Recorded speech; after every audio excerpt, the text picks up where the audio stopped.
એમ કહેવા માંગુ છું કે તારો નવાસિક તો મને રૂબરૂ મારવાની વાતો કરતો હતો, પણ એ તો મારી પાછળ પણ ના આવી શક્યો.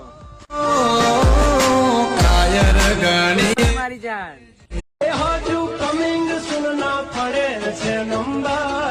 ધીરજ રાખજો, વાર લાગશે પણ આવશે મજા યાર. हमसे पंगा ना लेना जब तक है टाइगर.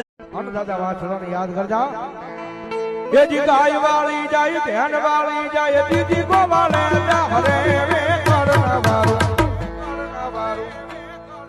આવો સોલંકી હા દિવ્ય સોલંકી નો આવે કોલ એટલે થઈ જાય મેટર સોલ. મારા ભાઈ નો આવે ફોન એટલે થઈ જાય મેટર સોલ. જે હોય તે સલામ કરું તો મારી સામુંડ ને કરું, સિવાય બીજાનું ન કરું.